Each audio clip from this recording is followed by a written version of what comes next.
This podcast is part of the Deluxe Edition Network. To find other great shows on the network, head over to deluxeeditionnetwork.com. That's deluxeeditionnetwork.com. Hey everybody, this is Chase from Barrel Age Flicks. Go ahead and check out our Patreon for raw, uncut footage and early access to all of our episodes. The link is in the description and it's only $5 a month. Thanks for listening.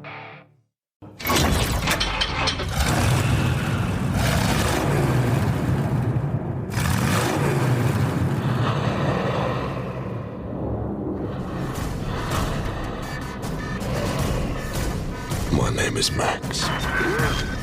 My world is fire and blood. I salute my Imperator, Furiosa, and I salute my half-life Norboys, who will ride with me eternal on the highways of Valhalla. Where is she taking them? She didn't take them, they begged her to go! By my deeds, I honor him. V8. That's my wheel. I'm driving. You're my Lancer. I just promoted myself. Not today. Today is my day. We take my blood back. We take my blood back and strap into the Lancer's perch. It's got a muzzle on it. It's a raging feral. That's right. High-octane crazy blood filling me up. I'm gonna die historic on the Fury Road.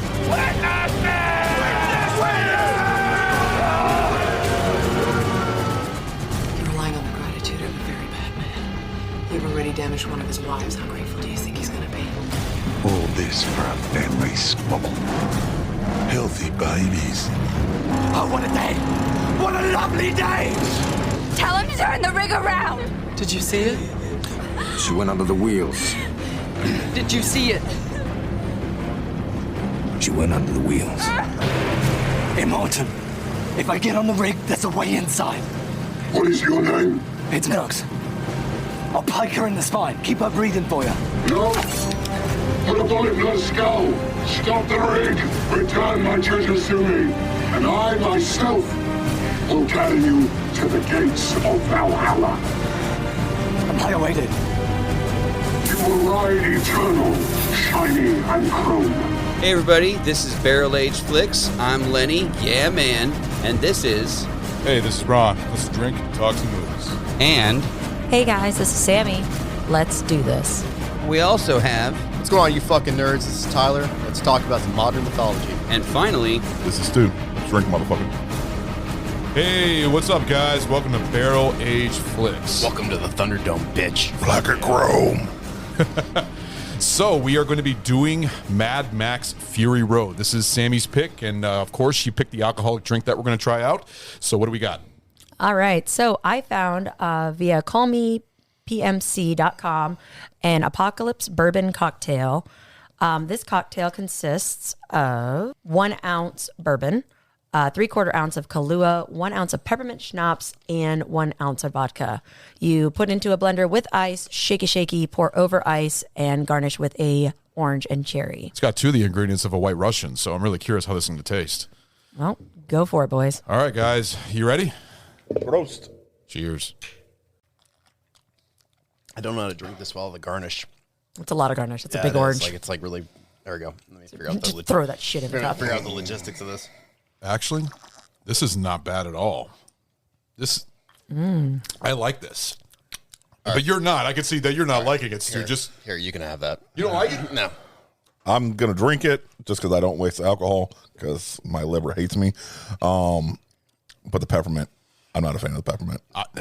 I'm not. It's I like ruining peppermint. everything to me. It tastes like a peppermint White Russian to me. That's how it tastes, just a little bit. And you can also taste a little bit of the bourbon, but it's not bad. I mean, I would give this I'll give it a 1 thumb because it's not perfect, but like I said, it reminds me of a White Russian just with a little bit of a different taste to it. But would I order it again? No, I'd order a White Russian more than this in a heartbeat. So how about you, Tyler? No, man, it's 2 thumbs down, dude. It's like it tastes like fucking like toothpaste. Like I don't. In all fairness, making it, I even said it because this literally smells like liquid Altoids. Yeah, no. Toothpaste. Yeah, it smells like fucking. Tastes like you fucking guys- one of Santa's helpers fucking jizz on fucking cup to me. Are you both not big peppermint fans? I like peppermint. I don't like peppermint in my alcoholic drink. Yeah, no, I like chocolate mint. Like that's cool. So you'd like a grasshopper shot. Fuck kind of yeah. thing. Oh yeah. Like anything thin mint. Oh, dude, I tear the fuck out of. Are you are you a White Russian fan? Do you like White Russians? No. Oh, you don't? So there you go. No, I'm an American. Me and Stu are pretty known to drink a lot of those. That was one of our regular drinks when we went to the bar to play pool. I remember that. But no, I give it one thumb up. I think it tastes good. It's a dessert drink. I can tell you that. It's very sweet, and plus it's got the dairy in it. But yeah, one thumb up. It's okay. I was disappointed with how it mixed, honestly, because the picture does not look anything like what it actually came out as. The picture, it literally looks like neat. It's like has the bourbon look to it, nothing, and it literally looks like a melted milkshake. And this takes Kahlua. It's what I read. It's a 1 ounce bourbon, 3/4 ounce Kahlua, Anything Kahlua, an ounce peppermint schnapps, and an ounce of vodka. That's interesting, and it's got the cherry and the orange. So, yep. Have you guys tried taking a bite out of the cherry and the orange, and then tasting it and see if it makes a difference? Why don't you try that? Try it with the cherry. Try it. It's like it's a chore for you to do it. It is. It fucking is. Powder out mint. All right, for you, Ron. All right, you gotta do it. You gotta do it. Ugh. I don't have to do shit. Fuck Tyler, you should have bought that drink. No. That made it worse. Oh my goodness. That drive heating sound. Okay. Is Tyler. Yeah, at the no, end of I the agree. table. I agree. You know what it is? It's like if you drink orange juice right after you brush your fucking teeth. Oh, all right. Yeah, I know what you're talking about. No. Yeah, no. All right, so bad cocktail, even though it got 4 out of 5 reviews. So. Way to fucking go, Sammy. Hey. Wash it up with the All beer, right. man. You know who would have brought a good drink? Motherfucking Lenny. Yeah, Lenny, we miss you. Shut up, Stu. It's a slight right there. All right. What else is new? All right, so I guess we got the review in, so let's go ahead and get into the movie, Sammy. Why did you pick this movie? So how I came to Mad Max was through Tom Hardy as in Mad Max and Fury Road. One, because he's just delicious. But moving on. Color me shocked. He's so hot. It's so the angry. female version of Lenny. I mean, seriously. You got to point that out. In all fairness, Lenny really likes Tom Hardy too. I'm just saying. That's one of his boys. Gay. What's gay mean? That too soon, Stu. Too soon. So, anyways, literally, so the background into finding and seeing Mad Max Fury Road for myself and Ron was a couple years ago. We had literally a toss up between going to see Avengers and going to see Mad Max Fury Road, and we straight up went and saw Mad Max and never regretted it. I actually think we saw it multiple times in the theater. We saw it twice, but yeah, I remember we were going to go see Age in of Ultron. IMAX 3D, and it was amazing. Believe it or not, that was actually the only Avengers film we did not see in the theater because we saw Mad Max instead. And no regrets. Absolutely Great no experience regrets. in the theater. I am not going to lie. That was a fucking amazing epic movie to see. That's a theater movie right there. From the score, which I'm going to have Ron dissect later because we all know Ron's our resident score whore. But anyways, that was my intro into Mad Max. Like I knew of Mel Gibson playing the character, but I had not done or watched all but Road Warrior going into it. And so basically, like, I just feel like this is honestly like top 5, one of my all-time favorite. It's so epic. Just everything about it. It just is a fantastic film. One of my personal favorites. So that being said, that is why I picked it, because it's just a freaking amazing film. Like there's nothing else to say about it. But it doesn't feel like a Mad Max film when you think about it. No. You know what didn't feel like a Mad Max film? Thunderdome. That didn't feel like a Mad Max film. I'm going to argue with you on that one, but we'll get to that. That's because you have no taste. But that's okay. Fuck you. Okay. Well, I mean, he does like this drink, so. This is true. Seriously, come on. Already Is everything going to questionable. point out? Very funny, Stu. Yeah, I could just see you chuckling back there. I love when other people make fun of you. This makes my workload lighter. I appreciate it. Many hands make light work. There you go. Shit. So that being said, anyways, so in order to get ready for the installment, I went back and I watched Mad Max. I rewatched Road Warrior, and then I watched Thunderdome for the first time during prep for this show. And then, of course, rewatched Mad Max Fury Road and just fell in love with it all over again.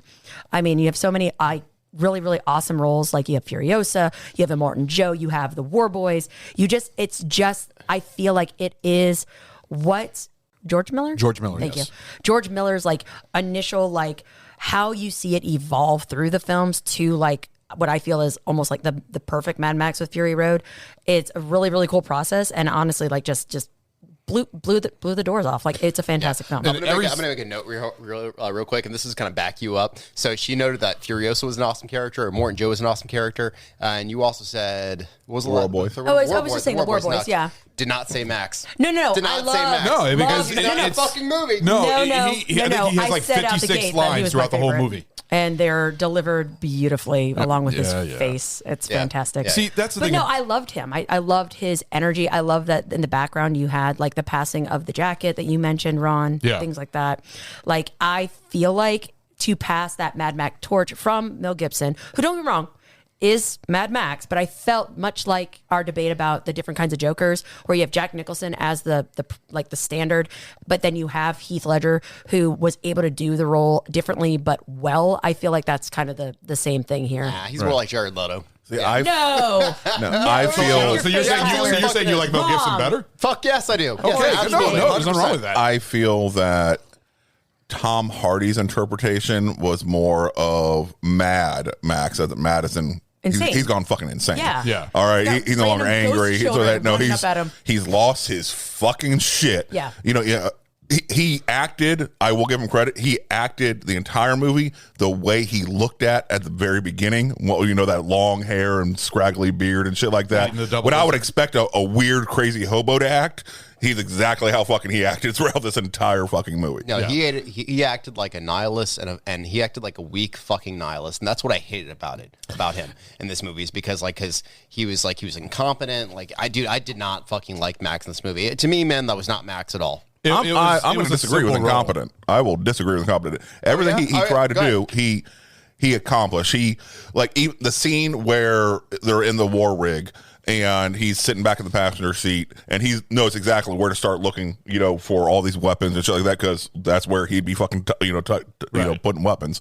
The control that he was exerting during that time, just that one little brief moment shows that he's been in this shit for so fucking long that he can already figure how other people are going to be acting during it. Well, basically the whole thing is in all the movies, as he's changed character in every single movie, he's basically a survivor. That's what he is. He's a survivor of a wasteland. Because the first movie was more of a revenge. Yep. The second movie was Road Warrior, you know, kind of lone. Assless chaps everywhere. The problem was, I think So many. they took away they took away his second main character. They took away his car. Yes. They did. By taking away his car, Max was no longer Max. Well, at least they brought it back in Fury Road. Without having the Interceptor, you know, the way, you know, because the Interceptor was just as big of a fucking role in each of the Mad Max films as Max himself. Oh yeah, well, because he was more in that semi truck. He was in the semi movie. Yeah, the war rig. Yeah. No, I'm talking about Road Warrior. The Interceptor was still a major, huge part of it. Yeah, no. Well, the thing is, I'm going to tell you what is the name of the semi that's in Fury Road? That is like The war rig. Oh my god, I fucking love that thing. I would love to have a model of that in my house somewhere, seriously, because I'm a truck driver, and when I see that thing, it's like I want to drive that so fucking bad. And the way that Furiosa, you guys, I do love the part. I do love the part when we're you don't wanna watching drive it and the pod's like dragging because you know the Nux unplugged it, and literally like, he hooks it back up and it's working, and I just hear my husband sit there and go, "Oh, air brakes." It's funny. Yeah, no, I love that thing. I love the size. I love how they got different vehicles like bolted down to the thing on the top and it's fucking amazing. But altogether, Furiosa, I thought her character was amazing in the role. That's why a lot of people would think Mad Max Fury Road should be called Furiosa Fury Road, because the whole movie's basically based on her. It's her story. The poster is she's fucking front and fucking center. No, you're right. No, you are completely right on that. I had one problem with Furiosa. Every other fucking character had an Australian accent. She did not. She didn't even do her South African accent. She just did her middle of the road English accent. American accent. Her Island Burnos accent. Yeah. She's a shitty actress. That's why. Every fucking buddy else I didn't even think had about the that. Australian accent because it's set in fucking Australia. All right. It's a fucking apocalyptic, time in Australia. Yeah, even Tom Hardy, like he's a Brit, isn't he? Yeah, but he pulled off the Aussie accent. And he did. Yes. He did. So even Tom Hardy's shitty acting in this movie Can you did let a it better up? job Jeez, he's than a good Charlize actor, Theron. man. No, terrible on both ends. Terrible on fucking both ends. You really, and it isn't like she came and was raised somewhere else and came here. No, she talks about how she was raised in this environment and shit like that, and just been passing around. And when she goes, finds her family and shit like that. They all have fucking Aussie accents. Why doesn't she? No, you do have a very solid point on that. You know what? I don't understand that because bad acting. No, it was a poor choice. It really was. Maybe it was just something they were going for. I don't know. Like I said, every film is different. All four of them are very different, especially Beyond Thunderdome, which It was terrible. It was terrible. It wasn't that bad. It was just a different take. Yes, it went into PG-13 territory. They tried to lighten it up and bring kids into it, but I mean, overall, no. The It's stunt Lord of the sequences Flies were still meets pretty good. Hook All meets Goonies. Throw in a Mad Max. You got Hook out of that too, right? Thank you. I was watching it. I was like, why am I reminded of fucking Hook? I literally go, oh man, he's bleeping Peter Pan. You go, actually, they've connected this to Hook and Goonies and da-da-da-da-da. No, like it's so blatantly obvious. He's a lost Pan. It's ridiculous. What did they fucking say in that movie? Master Blaster. Hey, I liked Master. I loved Master Blaster. I love the little guy. Master Blaster was amazing. I thought he was kind of funny how he talked. Right. But then you see Blaster and it's like a little. I definitely got a sloth air when they like de-mask Blaster and he's like, I like rainbows. Exactly. It was great. And then he gets shot by Tina Turner, who should not have been in that. I mean, when they get to the ranking of these films, I've looked up many posts and many polls about the ranking of these films. Everybody rates Fury Road as actually the number one and Road Warrior number two. Tyler's going to have a conniption. Yeah, no, I'm curious. No, I want to hear your opinion of that. So I made a list because I knew you were going to ask this question. All right. So my number one is Mad Max. So the very, very first one. The very first one? Yep, 1980. Like, the very, very first one because, like, it's actually very, very well written. It's a tragic tale about a man trying to do his part in maintaining order in a world where society is crumbling around him. Yes. You kind of get I think it's like you get the impression at this point that it's just like the world's natural resources are dwindling, and that's what's causing all the bullshit that's going on. Yeah. In the later movies, it becomes more about like nuclear war or whatever, but that's not the case in the original one. He starts off as a family man and a police officer. Actually, like the scene where he has his it's like his first day or whatever, that you see in the movie, and he comes home and his wife's drying his hair. And his kid's on the ground playing with toys and a gun. It's actually a pretty wholesome scene. You're like holy shit, it's not as it's the humanity of Max. Yeah, you're seeing the humanity of Max. Yeah, it's actually it's pretty wholesome. It's not as nearly as post-apocalyptic as the other movies. Mm-hmm. And then from there, everything kind of goes to shit. His best friend Goose gets burned. He basically dies. He does. He's not going to survive that shit.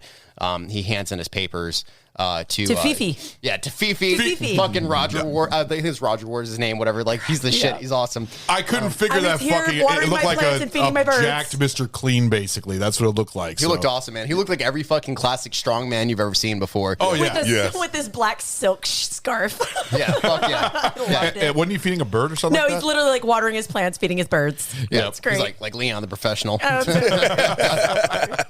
was great. So yeah, he's fucking awesome. So basically his world starts to fall apart at that point. He hands in his papers, he escapes with his wife and child to the countryside and basically tries to live a normal life in spite of everything. Yeah, kind of off the grid, kind of he's trying to take care of his family and get away from all this stuff, whatever, and he can't. And his wife and child gets killed, and he just loses everything. He just loses his shit. He goes he becomes Mad Max, and he gets revenge, and he kills Tote Cutter, and he kills the boy. Night Riders, and then Tote Cutter and the boy, the rapist, the slimy guy.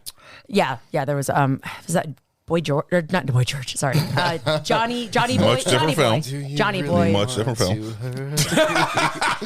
I think it was Johnny Boy or something, but yes, one of the Night Riders as well. Yeah, he was the last guy that he killed, and it was very slow and deliberate. Basically Genna gave him the Jigsaw's choice. It takes you 5 minutes to cut through your leg. It's going to take you 10 minutes to cut through the chain. Yes. Yeah. So good. No, I thought that was a good ending right there, where he just put him through that torture and everything. I thought that was great. And well, it's the beginning of the descent. Yes. Into the madness and the PTSD and the effed upness of Mad Max, which is what I feel eventually Tom Hardy epitomizes, as Stu mentioned, that he's now he can't even differentiate what's real anymore. Right. He is so in his head. I mean, he literally is throwing his hands up because little freaking kids, dead kids are throwing crap at him. He's like, meh. Well, but that saved his life. Like, you know, he kills Toe Cutter, he kills the boy, fucking whatever, like the rapist guy, and you know, he gets his revenge. But he loses like who he is, who he is as a person. He loses his humanity. I mean, losing his wife and his child and his friend. I mean, he felt like he had nothing anymore, and he became I guess would you say a rogue? Yeah, he became fucking insane. No, absolutely. He became Mad Max. Yeah, he became like a vigilante. Yeah. I mean, it's like it's a good story because at the end of it, like, you know, it's not a happily ever after ending at all. Would you call him an anti-hero? No, for sure. Yeah. So that's what I was wondering. Yeah, questionable morals, like, you know, like doing what things could be viewed as righteous, but there's like pure survival instinct. Well, I also feel like he's got more of like a selfishness to him because he only cares for himself. I mean, the whole point is when you see in all of the movies is that he. What? No, I disagree. I disagree completely. Selfish or is that survival? No. Surviving. The thing is, he only cares for himself. He doesn't care about anybody else. But then he kind of develops a relationship towards the character. They always try to make it seem like he doesn't care about anybody else. I know, but he always goes back to doing the right thing. I know that, but what I'm saying is he starts off as a selfish person. But go ahead, Tyler. Oh, sorry. No, you're completely wrong about him being a selfish person. Wrong. 100%. You don't feel like it begins as a selfish and then it changes? No, they always try to paint him as a selfish person. Well, that's what I'm saying. He always turns around and does it. So he's never a selfish person. Okay. And I'm not even going to go as an anti-hero just because I feel that in each of those movies, especially in that one, in a world where justice has basically broken down, you know, society is starting to really break down, who else is going to deliver justice? Right. You know, so he's being his own, you know, cop, judge, executioner. So I'll speak on the first one. He's doing the good work. You know, he's destroying evil and everything like that. Like, but it is purely about revenge. It is. Oh no, right? That one is. Yeah, absolutely. In Mad Max, 100%. Yeah, but that's also what starts him. And of course, you're a good person is only going to take so much before they break bad, before they, you know, turn it. And what they turn and break bad on is going to be something that's immediately beneficial to them. And in this case, it's going to be seeking revenge on the people that did him and his family wrong. Yeah. So that makes sense, and that's the birth of the Max character, right? You know, the Mad Max character. Course. Yeah. But I still he's dealing out justice in a world that no longer has other people to deal out the justice. No. And I think, like, honestly, like, watching it again through our critical eye and everything else, and honestly watching it for the first time, like, I thought it was so cool how, like, that whole decay of society, I mean, even to the point that literally the building that says, like, this, the whatever of justice, like, even the U's, like, off skew, like, it really is showing, like, the beginning of, like, the end, so to speak, and again, setting up for the apocalypse and everything else later, but really just the fact that society that, you know, you have Goose, who literally was, like, pissed off that the rapey guy is, like, gonna get off for him, like, messing up the girl and the guy in the beginning and everything else. Like, he's, like, so angry and, like, so raging, and you got these jerk lawyers that are like, well, they do a technicality, and just they're so skeevy and slimy. And you can see the corruption where, honestly, Max, who is a arm of that same thing, he is an arm of the law, he's a cop in this film, literally he sees the system fail him. Yeah. And then he knows, oh, well, we had another woman that went through this. My kid just got run down. Screw that. I'm going to go after them because you can't rely on the system. The system is failing. Right.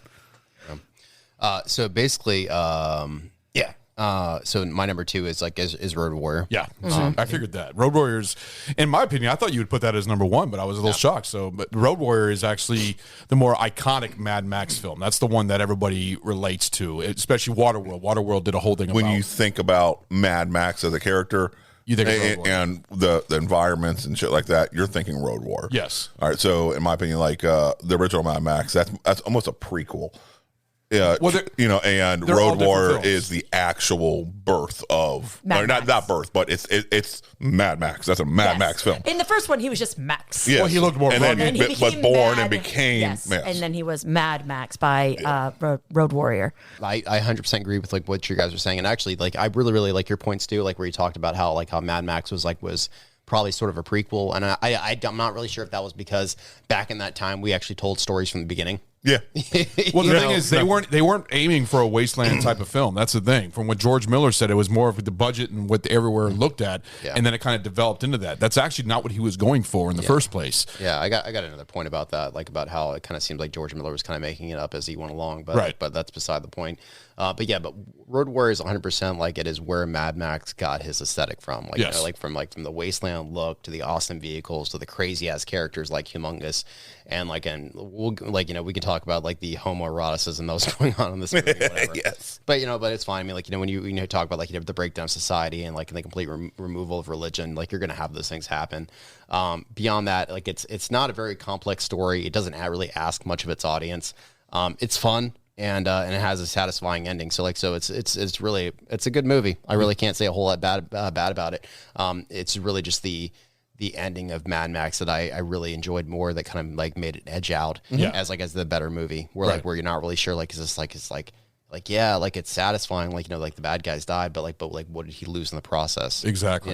He lost his humanity, his civilized self. Well, and he just gave in to the wasteland. Yeah, and that's why Mad Max is a better movie to me. Beyond Thunderdome is a shit show to me. Amen. Look at that. Tyler and I on air. We agree about something. It's not that bad. It was something different. It was a money grab. I'm sorry. Come on. Nobody likes Tina Turner. I mean, she shouldn't have been in there. She shouldn't have been in there. It was absolute bullcrap. And I remember you talking to me about this. How you said that they were just trying to go mainstream. Yes. That's what they were trying to do, is just make a mainstream movie. She fucking did the soundtrack. She has songs about it. Yeah, I like that song. It's terrible. Of course you would, Ron. Of course. Did anybody watch any background on Thunderdome? I'm just curious how much the studio involvement dictated what George Miller's probably a lot vision was. Dude, based on the story, like I bet a shit ton. Please enlighten us. Oh, no, I didn't. That's why I'm legit asking. That was not his question. No, I took the lazy way out this fucking week. I've been enjoying it. I've done a lot of the hosting, the past few weeks. I've taken the lazy way out. I'm like, I'm just going to sit back and enjoy these films and let other people enlighten me. Right. Thank you for your service, dude. You've done all the heavy lifting this week. I appreciate that. That shtick is very heavy. It's a very heavy shtick. All right, so lastly, it's Beyond Thunderdome, because this movie could have been awesome if it was just like the first and the last 30 minutes of the movie, and you cut everything else in between out to include the kids and include like Tina Turner and everything. But like Mad that. Max is Peter Pan. Tyler. Okay, no. The Thunderdome fight sequence I actually enjoyed. I thought the whole Master Blaster and Mad Max fight inside that Thunderdome was pretty cool. Well, that's what I just said. I said so actually I timed it. I was watching it, and I remember all right, this is Beyond Thunderdome, right? And the Thunderdome is supposed to be the big part of the movie, right? So so I'm watching it, and the fight at Thunderdome ends, and basically he gets exiled to the desert, and with the paper mache on his head. Yeah, it's 33 minutes in. Yeah. It's 33 minutes in. And I was like, okay, so we're Beyond Thunderdome. Okay, cool. So that's what the title of the movie means.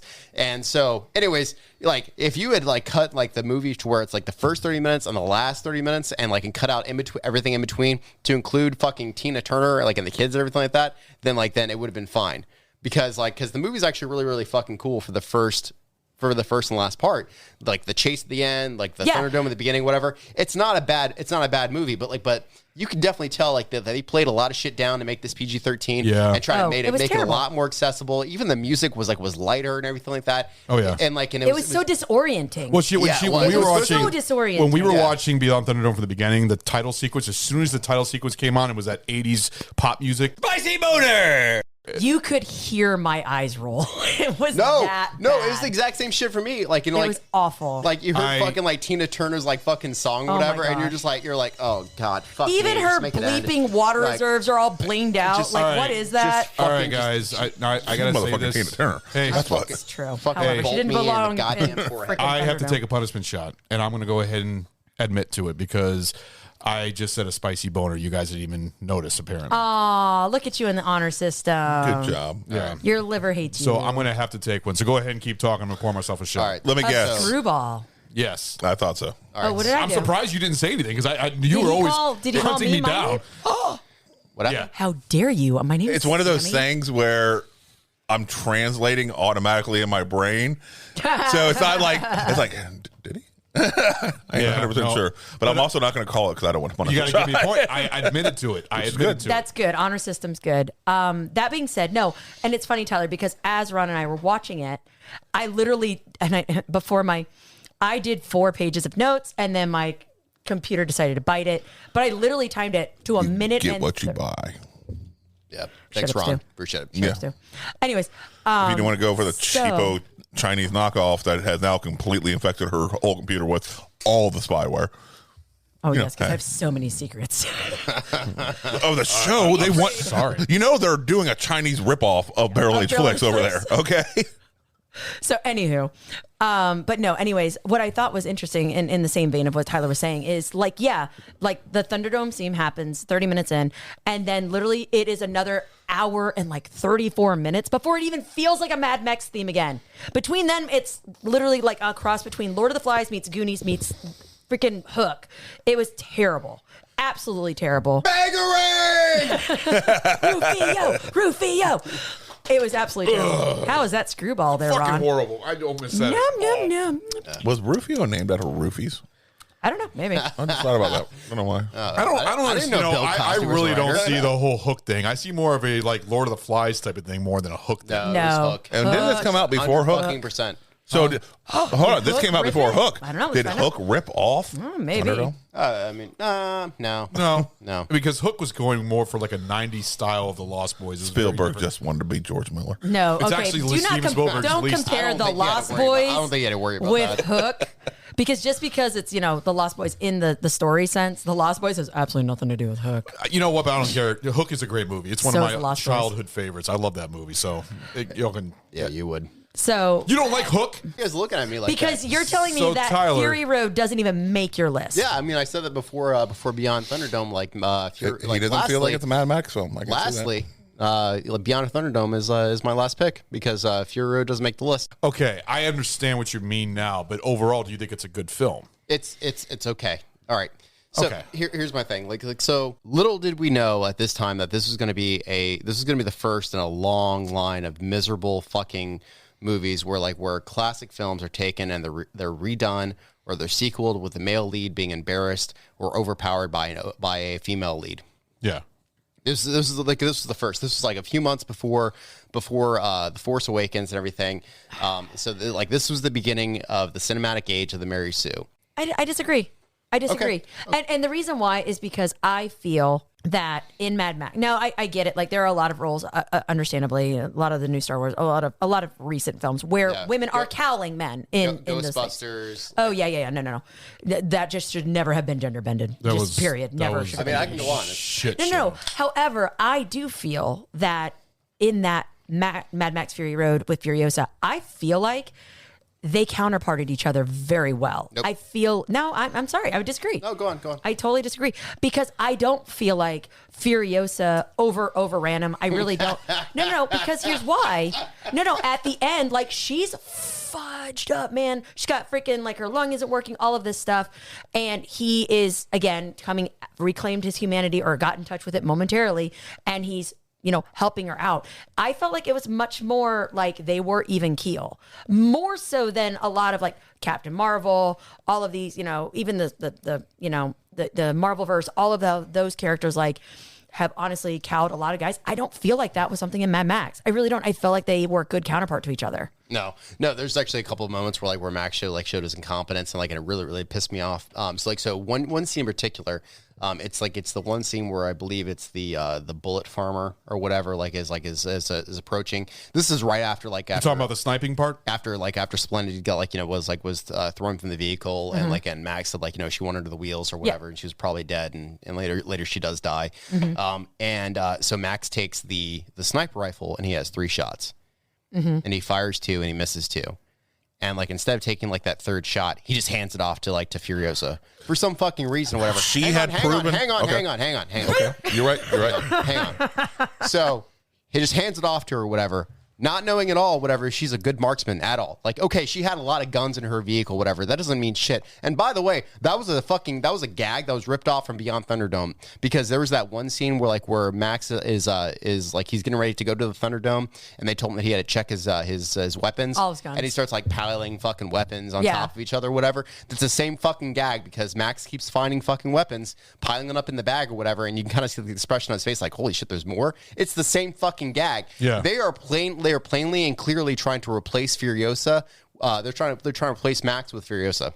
See, I disagree, because at the end of the film, the tribe, the Valani, anyways, basically like that Amazonian survivalist tribe that Furiosa is actually from. Of course there's an Amazonian tribe. Well, why wouldn't there be? Wait a minute. You literally have a Morton Joe who is like literally, if you really want to get into it, the patriarch of it and, you know, all of these things.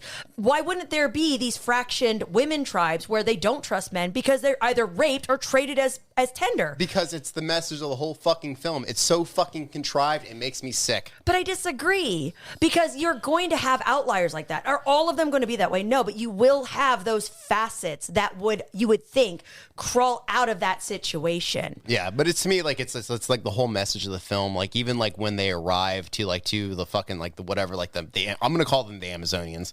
Like when they get to them and they're just like, you have men, like, oh, they're trustworthy. No, they're not going to be. Actually, there are actually quite a few. Actually, the majority of men are actually fairly trustworthy and do fairly well to provide for their families and their women, like of their families, and like not all men's are shitbags. No. I fucking resent that sentiment. But we're also talking post-apocalyptic survivalist clan tribal communities, not the current 2021 here in the US of A, where don't get me wrong, I am not going to get onto some side of I'm a feminist, all of that. I'm not, because I do believe, much like I said, with this power dynamic, I do feel that men and women have their equal parts. It's a yin and yang. It's balance. It's how it's meant to be.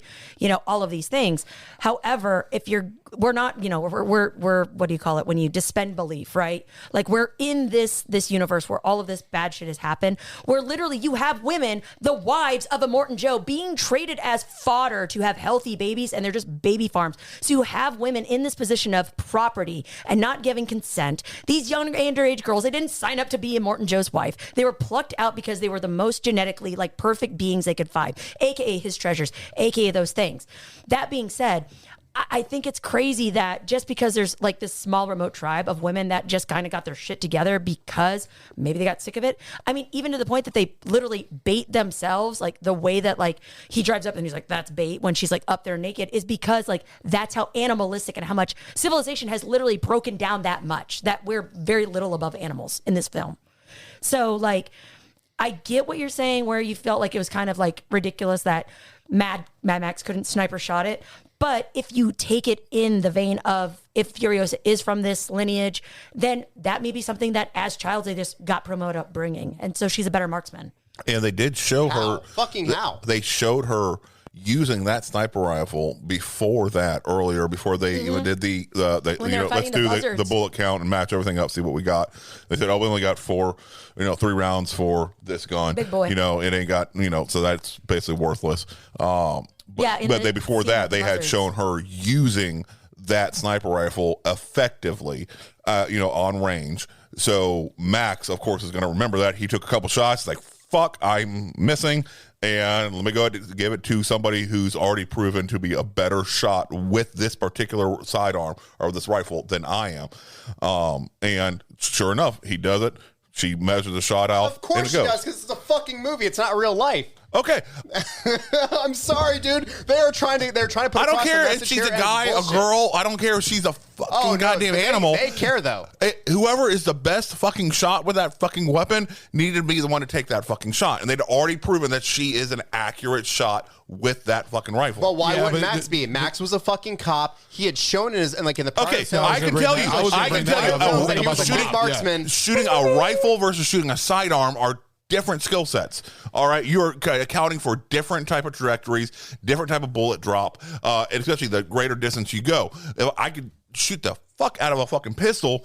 I can do decent with a fucking rifle, but I am nowhere near as fucking good with a rifle as I am with a fucking pistol. Now, I do know there's fucking people out there with a rifle who put me to fucking shame. Guys, girls, whatever. All right, fucking America just won goddamn gold medal in the fucking Olympics with the fucking female and male fucking sharpshooters. Yeah. All right? It doesn't matter what you are. It matters what you are, who the best person is capable. Well, see, the thing is also Mad Max was very good with close range and stuff like that. Yeah. There was Which no proof makes that he sense was being a beat cop. Being a also, cop, in a way, you aren't being trained to fucking take goddamn 300-yard shots. Yeah, you're not. You're taking in a way, 20 they kind of used each other because he used his shoulder to do the sniping. Basically, he couldn't do it by himself. Like she had to utilize it to stabilize, which is why. But all she was using him as a fucking stand. I understand where you're going. No, I do understand where you're going at, Tyler. But I don't know. I feel like they were kind of partnering together and trying to get that shot. No, they weren't. No, he was just being used as a fucking piece of furniture in that shot. I will 100% say that. No, he was just a stand, a stable surface to better increase the odds of the shot making it. But then that to me is a team dynamic. No, that's just a fucking stand. That whether it's a fucking goddamn rock or anything, I'd rather have been shooting off a fucking rock than a fucking person, because that's why she even says don't fucking breathe, because you have the chance of at that sort of distance everything is going to affect the shot. All right. So my closing statements on how Max is being replaced by Furiosa in this film is actually a direct quote from George Miller himself. So he was actually talking to his cinematographer about this movie. And he said like he wanted John Seale to keep the main character in frame centered, so that way with all the fast cuts and everything like that, and like in the rapid movements, the audience wouldn't have to search for them. The main character would always be in the center of the frame, whatever. And his direct quote was, "Keep the crosshairs on her nose." I can agree. So if they had called this just Fury Road, they didn't have the Mad Max moniker, but they still, everything else was the exact same. You weren't taking away Mad Max's previous story or anything like that. It was just Fury Road. How would you have felt? Oh, I love this movie. Like so that's my conundrum with this whole film is I absolutely fucking love this movie. I think it was fucking great. The action scenes and the characters make this movie a fever dream of a fucking ride into madness. It's fucking amazing. It's a blast. I love this movie. But don't fucking play pretend with me and try to tell me this is a Mad Max film. No, I agree with you on that. It's not. I agree with you on that. It doesn't feel like a Mad Max film, and I've even had arguments with my father about it. Seriously, my dad's even talked about it. I asked him, "What'd you think of this movie?" And he even said flat out, "It wasn't a Mad Max film. It was about Furiosa. The whole movie was about her."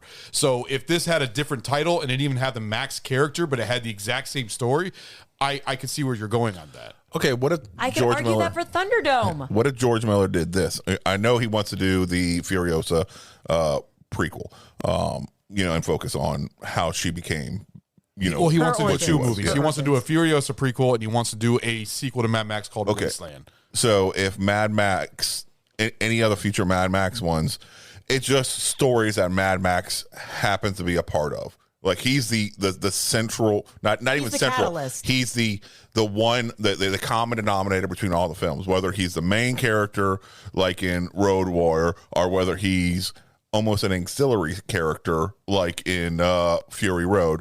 But if it has Mad Max, it gets the Mad Max title, because it's going to be all about experiences that he has gone through the Wasteland.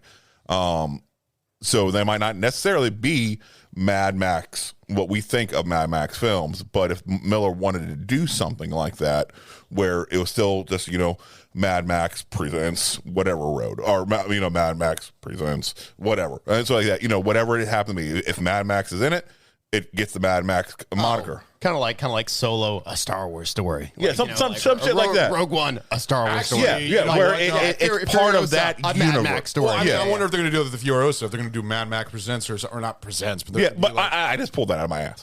But I don't. It's a good point. It's fucking fair. It's actually a good point. I think actually that if they did name it, I think the movie would be respected more for the title in that direction. I think that would be a better way of doing it. Okay. See, that's not how my brain. But you're saying Beyond Thunderdome was also not a Mad Max. It wasn't. It was not. But that's my argument is what if all the Mad Max films, it's whether or not he's the central main character, but then you follow or not. If he's a part of the film, it becomes Mad Max. Okay, so it's because it's telling Mad Max's life, in the wasteland. Then by that same token, you can say the same thing about any kind of a verse, because that's the same thing with Marvel, where you have your Iron Man movies, but then you know who Iron Man is. Yeah, but we also know this is a Miller verse. As soon as he started talking about, it was a Mad Max verse, but as soon as he started talking about wanting to do Furiosa, type prequel, it became the Miller. No, the whole reason why he's doing Furiosa is because that character was so popular, even with critics and everything. And I don't fucking blame him one bit for wanting to say, okay, you guys want fucking, to know more about her? No, fine, I'll fucking create a goddamn movie about her. I have no problem with that. Yeah. Okay, so I'm not interested. I don't give a shit. I really don't fucking care. I don't think she's a good character. You really don't? I don't. But see that now. Okay, now I have a question about that. How do you think you don't like that character, but you thought that the movie was still good? The movie was mostly her, so that means you didn't enjoy the movie at all. But you just said you did. No. You don't think the Furiosa character. You don't like the Furiosa character. You just like more of the entertainment with the stunts and all that stuff, the visual style, the eye candy, basically. It was a beautifully done film. Yes, it was very eye-catching, pulse racing, edge of your seat type shit that drew you in. It really did. The story focusing on Furiosa and what she's trying to do, you have to admit it was a weak fucking story. It really was. The story itself was weak as fuck. I actually didn't think it was a weak story. I thought it was actually it was entertaining, and it got, it made you glued to the TV. I was interested in what was going on with her. I was interested in what was her history, why she was like the way she was. I love the thought of a piece Did it of matter? property Did it matter what? overthrowing the Did authority. any of her past really matter what was going on? Hey, hang on. Yes. Sammy, No. Sammy, please, go ahead. Okay, wrong. You're wrong. It is a good story. And all right, I'm going to kind of delve in from all of the films that led up to it, because again, I really feel like it was a really good story. Okay, and the reason why is I feel like, okay, starting from film 1, where you have Toe Cutter, you have these biker gangs. Okay, those, if you think about it, those are kind of like the building blocks. So eventually you're going to get to the level of a Morton Joe, where you have the Buzzards and the War Boys, and you have all these different sects from Gastown to Bullet Farm. Okay, the early stages developing. All right, and you have Max kicking ass, as he should. Okay, then you have Road Warrior. Again, Max really breaking out. He's really like kind of this vigilante, with the heart of gold or whatever, and everything else. And you start seeing those dynamics build. Okay. Then fuck Thunderdome. Moving on. Then you have Fury Road. Stop. Thunderdome was good. It was terrible. The only thing Thunderdome helped with is that it literally put to bed whether or not it was an actual apocalypse, like post, like dropping the A-bomb, which it was established in Thunderdome, versus it being like, I think Tyler and I, we were talking about like the industrial, like being around diesel, all of that, the inbreeding. Yeah, I know. Like the beginning of the first movie in Mad Max, it was very much about like a loss of resources. Yeah, gas shortage and all that. Not so much about like atomic war, but exactly. But then in Thunderdome, they even have like it on the stone that the apocalypse happened and and everything else. Okay. So that being said, now we're in Fury Road where it takes place, and you have this. I hate the term patriarch, but there's no other word for it. But you have this leader, aka Morton Joan, who's basically bet, I'm God, you get to worship me. Okay, I'm the head honcho in this region. Then you have your subsects. You have the Buzzards, like the desert people that remind me of like Tuscan Raiders. No, they do. They straight up look like Tuscan Raiders. Thank you for making that comparison. I 100% saw that. Yeah. So you got the Buzzards, and then you have like the guy that ends up getting blind from Bullet Town. You have freaking, I don't know what the gas dude was, like what was going on with him with the nipple clamps in the nose, but whatever. And his awesome feet. And his elephantitis feet. But you have these subsects. And again, you have this basically survival tribal mentality. You have this outlier group. I mean, that was just like Bartertown and Thunderdome. I mean, Bartertown and Thunderdome was the same way. Go ahead. Origin. That was an origin. It was like Waterworld, like anything else. It was a city that arrived out of necessity to barter and trade instead of stealing and killing and da-da-da-da. But yeah, let's Hunger Game it, and we have to have the Thunderdome in order to keep order because I'm running Tina Turner. No, moving on.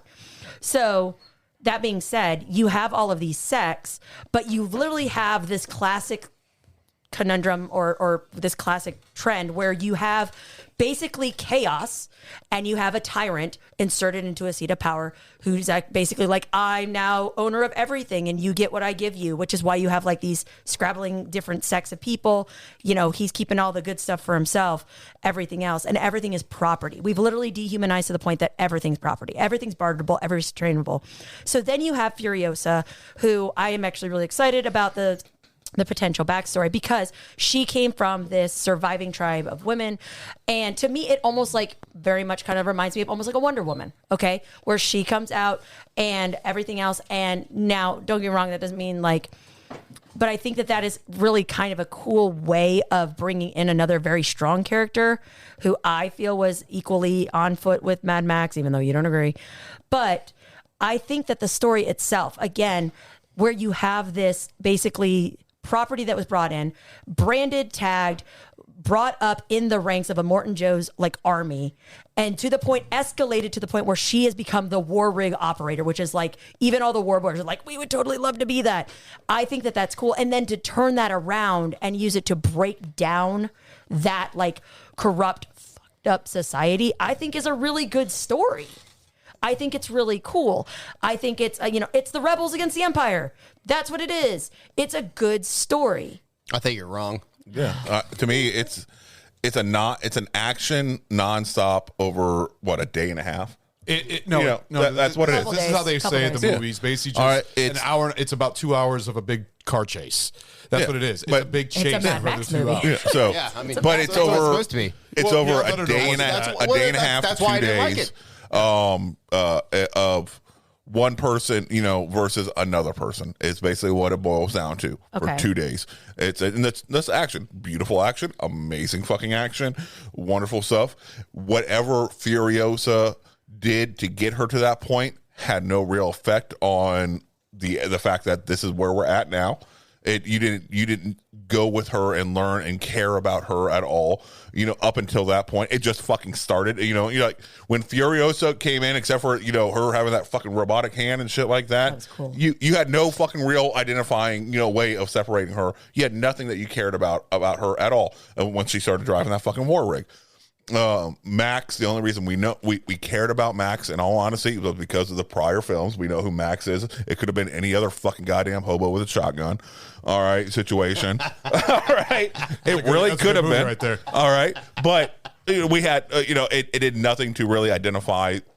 If we didn't have the previous movies, we wouldn't have really cared about Max, just been with this weird fucking mad fucking crazy motherfucker. All right. I cared more about the war boy who was using Max as a fucking goddamn blood bag. You know what? All right. No, Max is awesome. Yes, they developed more of a story for him than they did for fucking damn near any other character. I die. I live again. Yes, I fucking rooted for him. I loved his character. I actually thought and the reason you loved his character is because they spent more time developing a story for him than anybody else. Yeah, they did. They fucking got you invested in him. But what do you think? What did you think of the villain? It's the overthrowing of the tyranny. That's what I'm saying. Now, Max was part of it. He was a whatever you want to call it, a side character, whatever. Yes. But to me, you're saying it's a bad story. I'm saying it's a weak story. No, I don't agree. When you don't really have any reason to care about any of the characters, and you really don't. The is the hope. It's the banding together, even when shit is like shitty. Hey, I got a question. Oh Lord, what? Wow. What? Holy shit. What? That's it. I feel like I'm being attacked. I'm not trying to attack you. Even though you're wrong right now. All right. No, I have some basic questions about Furiosa's character. So explain to me what her motivation is. I think that she is trying to, she even says it, I'm trying to find redemption. I think that she feels bad. Yes, she does. No, yes, she says she's trying to find her family, and she's gone through gone through it multiple times. She's gone through it multiple times where she keeps coming up with plans, and they keep fucking failing, and she keeps trying again. She wants to get back to her family, which has been 700 moons or whatever the fuck she calls 7,000 days. All right, and that's her driving force. She literally is talking to Max, like they're talking and everything in the desert, and he's even asking her why the hell are you doing this? Why did you do this? And she goes, I don't know. Redemption. She says it in the freaking movie. Stu. And then all she cares about is getting back to those Amazonian tribe. That's all she cares about. I think that that's a means to an end. I think that she feels she needs to do that in order to find hope, to do whatever, to make amends. What the fuck ever? I don't know. It's not my bucket. All right. So right there. You don't know. So she says that her motivation is redemption. Yes. Redemption from what? I think from the fact that she was power traded under and doing the shit she had to do for Immortan Joe that escalated her to the point of driving the war rig, which I can't imagine was nice things. Which the way I took it is that she's basically been going from clan to clan and clan, so like that ever since she fucking did it. She can't because she was branded. She's a piece of fucking she property. got branded whenever. So did fucking goddamn Max. He get branded. Does that mean he's been with fucking Immortan Joe since the beginning? Before he got branded, he did. However, so did the Half-Life boys. Yes, they're all branded. It doesn't matter. Yeah, the branded doesn't mean that you've been with them the entire fucking time. Her 7,000 days. No, I took it that she's been going from one clan to another, trying to figure out a way to get back to her fucking family. No, she was taken from her family as a child for 7,000 days, and she was branded and brought up in the ranks of Immortan Joe. Okay, escalated to that point of being able to drive the war rig, being trusted to drive the war rig. Okay. Okay. They've already been proven Immortan Joe doesn't care about, people earning their way up. No. When the war boy that we fucking talked about earlier, who actually cared about Nux. All right, fucking Nux. Goddamn. All right, simmer down now. All right. When we already fucking proved. Let's love his relationship with Barry and Barry. When Nux, all right, is going and saying, Immortan Joe, I was with them. So I did this one action. Immortan Joe is basically promising him to fucking go to heaven because of his one fucking action. Take him to Valhalla. Yes, because of his one action. No, that's Immortan Joe is exactly. That's so all Immortan Joe does is reward people for their fucking current action. Yes. So we'd have no idea how long fucking Furiosa has 7,000 years, 7,000 days. 7,000 days is how long she's been gone from the tribe. I took it that because she's even said, I've tried. I had numerous plans and they failed. I try again, and they fail. I try again. But all right? That doesn't mean that she's moving from tribe to tribe. That means that maybe she's trying to throw a coup. Or is she retarded the entire fucking time? Then that she has fucking 7,000 days and she hasn't been able to figure out a way to fucking escape them in 7,000 days. You're talking about trying to get out of the guise of literally like a freaking empire where all his little like war boys are constantly watching shit. Like that is not easy to do. 7,000 days, you're gonna figure something out. And you're also talking about the growth of from being a child to becoming a capable and with adult. How many times that she's been given trust to drive stuff, at any time she could have fucking escaped. So round two. What are, if any, Furiosa's flaws?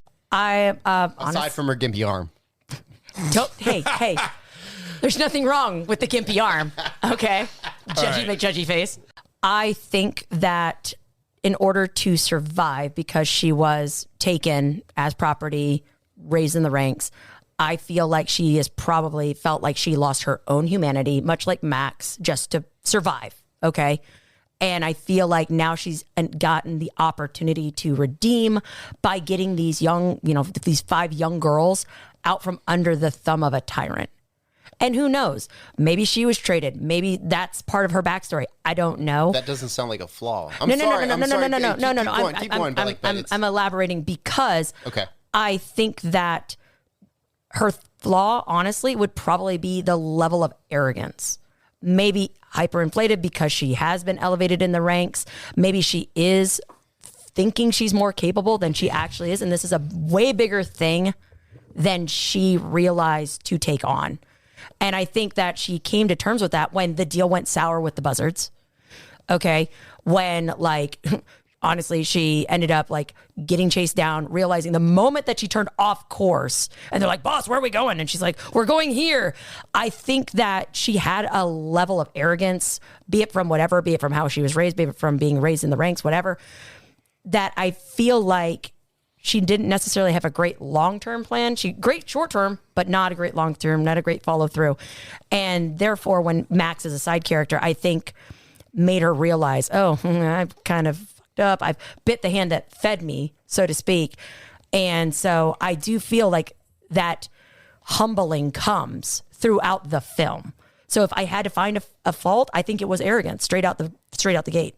Okay. With Furiosa. I mean, that's pretty good. I always thought that her flaw was her lack of compassion. I think, again, if you think about like a situation where you have a young child raising in that environment, especially a young child raised in that environment, like I think that's a matter of compartmentalizing so that you are able to function. And I'm going to have to disagree on lack of compassion just for the fact that you saw she was invested in getting the girls out. The brides. Yeah. All right. However, as soon as Max said like that she went under the wheels, she agreed with them.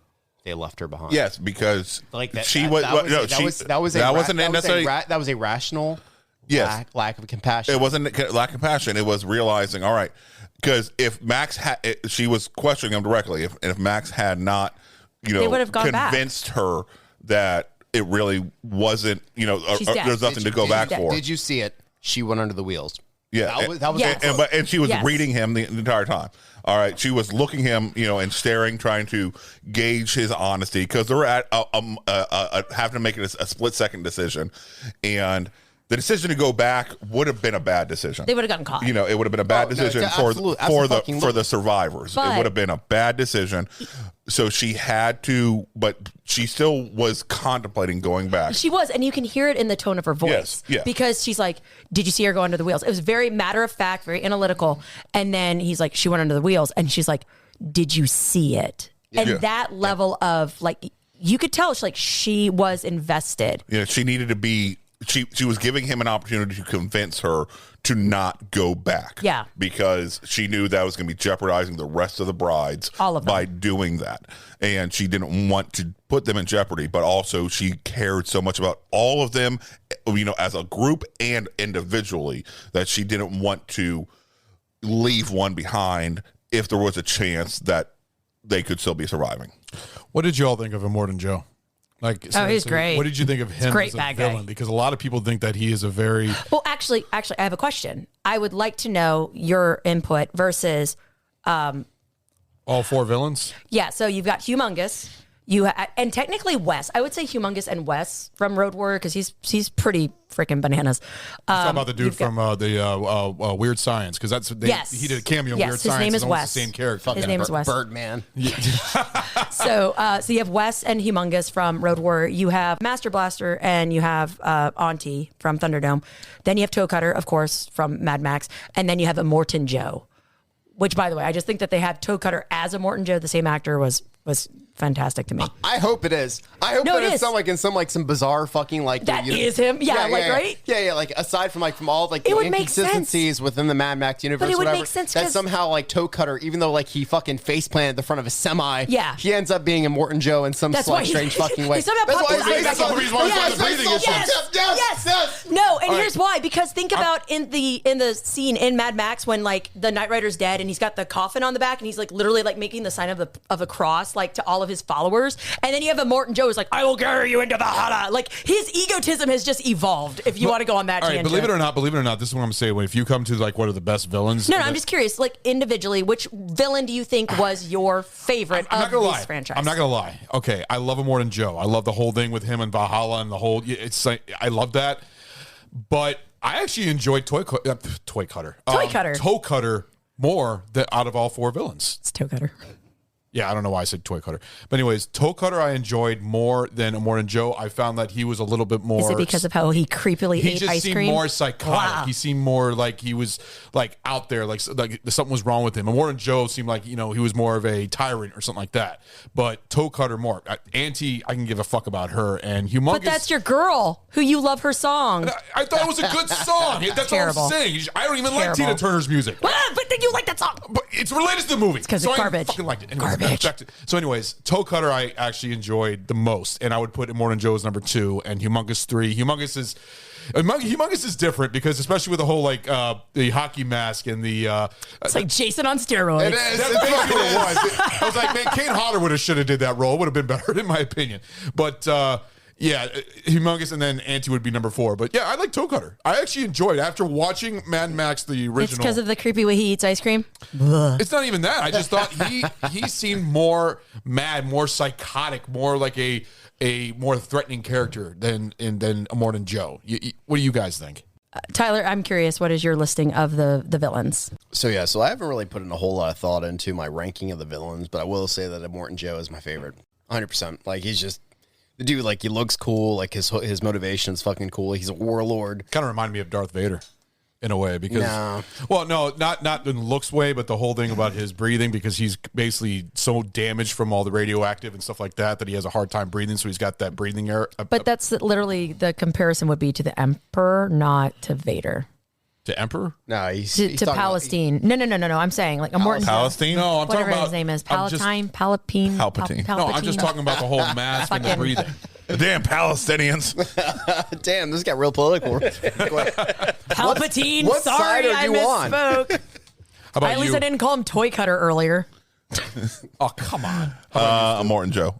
Just because I can see how that could easily actually come to happen as a cult leader, starting basically a religious sect and getting people to follow it based on general religious overtones, Valhalla and shit like that, and then kind of twisting it to fit the narrative of the wasteland that they live in. Yeah. And getting people to fucking follow him, but also because he was a provider for his quote unquote family, with the water and shit like that. He's the one who came up with that idea of pumping the water from the ground, controlling that. And we don't know. Well, they didn't show, but there could have been a limited amount of water down there. And so he was actually just giving it out in small sections in order to keep the greatest number of people alive. You don't know. It felt very Animal Farm to me. It really did. I can understand that. Very Animal I Farm. can understand that. He was a pig. Yes, absolutely. But I've always dug cult leaders. I really have. That's a hell of an endorsement. There goes some weird numbers for followers. Wow. No, it's always fascinated me the type of people that are able to lead these lost souls and start their own Charles Manson. Yeah, Charles Manson, Jonestown. Yeah. All of them. Even the ones, the fucking alien ones with the fucking Heaven's Gate. Heaven's Gate people. Yeah, no. Shit like that. It always fascinates me that you're able to get such a charismatic person to be able to get people to believe Hitler. shit in the long term that it's like, really? What? But would you all recommend that Toe Cutter was still a pretty decent villain? Oh, yes. Yeah, no, absolutely. I still like our conspiracy theory that Toe Cutter is a Morton Joe. Yes, he's fucking right. 50 years and a couple A-bombs later. I believe. Well, this goes back to the whole Thunderdome and the whole Road Warrior. Why do you keep bringing in Thunderdome? It sucked. Let it go, man. No, because I'm going by the old deal about the pilot. The pilot, but it had Master Blaster. Oh, you mean the pilot that literally flew a freaking plane at the end of the gyrocopter guy that doesn't know who the hell Mad Max is? That's a hell of a discrepancy. Go, Tyler, go. Was it the same name? It's the same dude. Yeah, was it the same name? So here's my thing. So there's the overarching narrative of all these films are incredibly incoherent and inconsistent. In the original, Max's wife and toddler son are killed. In Fury Road, he's haunted by the ghost of his older daughter. So which is it? Did he have a toddler son or did he have an older daughter? And there's no reference to a wife. Do they actually say that's I don't his think daughter? That's his daughter. Oh, yeah, I don't think so. Yes, they do. But yes, they do. But Did in they? Mad Max, Yes, they do. when missed the that. wife is I killed, always she was thought they were the expecting. children from Thunderdome. That's what I was kind of implying, but also I don't know what other adventures he had gone on that they didn't show on film. The way I took it, it was a failed promise to another group of children and people that he was not able to capitalize on. Yeah, towards the end of the fucking film, the character, the ghost, says, "Daddy, come with us," or whatever. And she was talking about going back to the Citadel. It was obviously his fucking daughter. Okay, I must have missed that part then. I 100% missed did. that. I Believe it will. or not, I did too. Fucking Because sit in your pity, fuck. Well, Yeah, no, I will admit it. I thought it was the again, Thunderdome kids. I didn't know that it was an older child, but I do know for a fact in Mad Max when they're talking about the wife getting run over, she was expecting. No. Yes, she was. Yes, she was. Because she even said that she was midterm. I'll give that to you.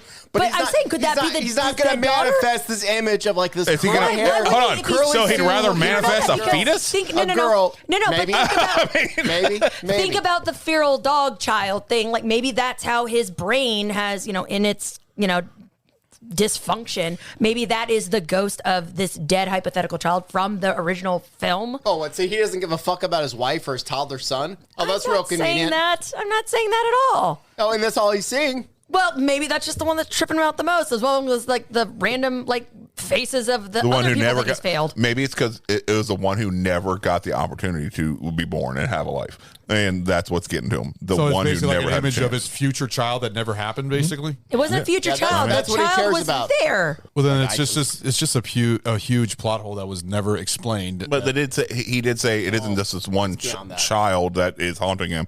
He said, he hears the voices of the ones that I was going to say he the ones failed. that he Well, see, failed. And they may have just chosen just to show that's the this thing, because one it wasn't girl. just the child. There was also this other. No, it goes through like a whole bunch of different faces, and they're all like warping in with skulls and stuff. But I think again, that was just the what do you call it? The I think it was just people that he met through his lifetime. yeah, the embodiment, or like that was just something. She was the face of lots of people. No, I think it's bullshit. No.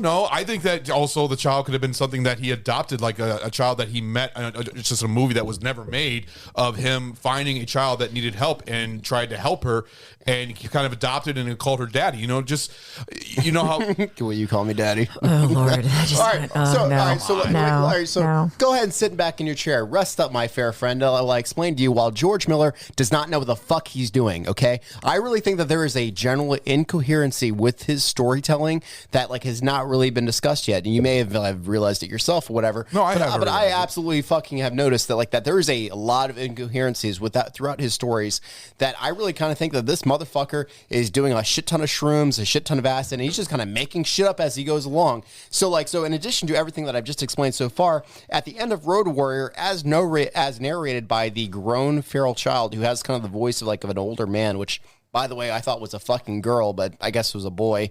They say that the gyrocopter pilot became the chief of the group and that they never saw Mad Max ever again. However, in Beyond Thunderdome, they meet once again without recognition or reference to the events of Road Warrior. That is the same actor who is credited with the exact same fucking name. Oh, it is the same name? Yes, Okay, it see, is. I see. Yes, it fucking is. I didn't know it's that. The same Okay. character, same actor. I thought it was just another Immortan Joe toe cutter thing. Like it was just a different character. He was just like Miller's like, I need to refill this role. I just throw him in it. It's fine. Yeah, I like this dude. He's cool. We've had beers together. That's cool probably very true because It most is. of the extras were paid in beer, ironically. Yeah, I mean, it's Australia after all. Yeah, fucking Fosters. Fosters. So, yeah, Do you feel like fucking Fosters. do you feel like the Mad Max movies are no longer Australian they're not beer. sequels, they're That just should by have been the themselves drink, by movies, the like way. every single Sammy. movie is That by beer? themselves? I Is remember- that what you're saying? I Sammy saw the should- giant. Hold on, beer. hold on. Sammy, it should have been Foster's, not that piece of shit that you gave us to drink. So here's my question: Shut up, Stu. Do you think that it is George Miller's shitty storytelling, or do you think that the details of the story is kind of becoming incoherent and kind of vague and distorted as the things go along?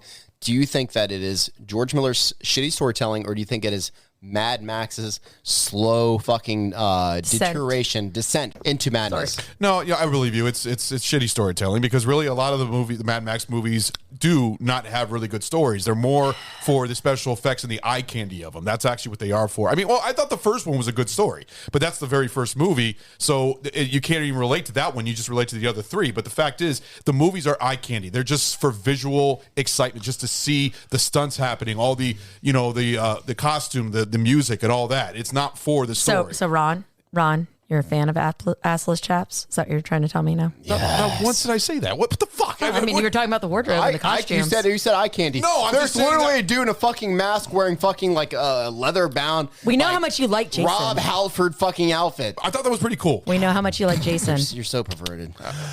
I said Jason. I didn't say I do assless chaps. like the idea. What I Assless believe is George Miller is just coming up with random ideas, and then somebody wants to go ahead and finance it. He's like, "Cool, let's have some great fucking fun." And he doesn't have an overarching story. He's got a little bit of a king complex. Like, Yeah. this is going to be amazing. Yeah, We do a shit ton of drugs. I don't think He's like a Morton Joe. I don't think he truly has ideas of an overarching story that he wants to tell. He has a kernel of idea, and then he just grows it from that and figures out what's going to be the most awesome looking fucking goddamn shots they can do. So he's Zack Snyder. Gotcha. Gotcha. All right. No. What you're saying. The idea of the way it works is your idea of Max slowly devolving into madness, and The disjointing there? I thought that was kinda that's cool. a really fucking I'm like, good that's idea actually that kinda- really explains a lot that could work. That is a byproduct of Miller's ADHD that he has, and it actually explains it all. I think that really works well. Good job, Tyler. I think it all has to do with budget, really. I think really that's the whole thing is that, no, this is what I think. Here comes our corporate chill. No, I seriously think that because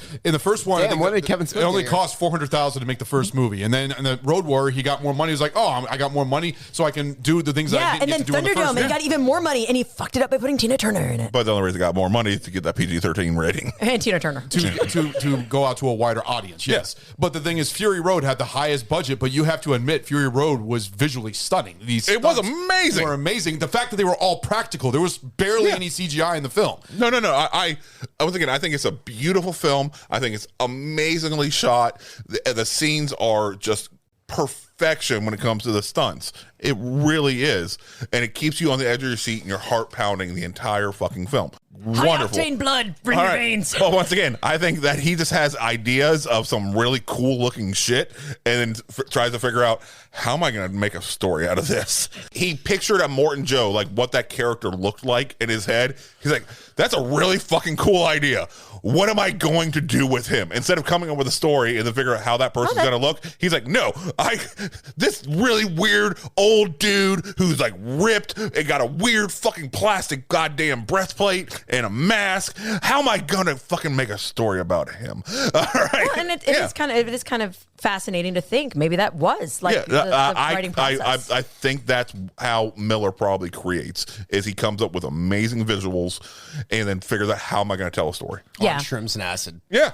Hey, nothing wrong with that. I don't fucking judge. Which of the different kind of sects did you think were really kind of cool? Like, from Miller's like standpoint, you had the War Boys, you had a Morton Joe, and like the whole Valhalla, like really cool thing. You also had like the Desert People, the Buzzers, it looked like Tusken Raiders.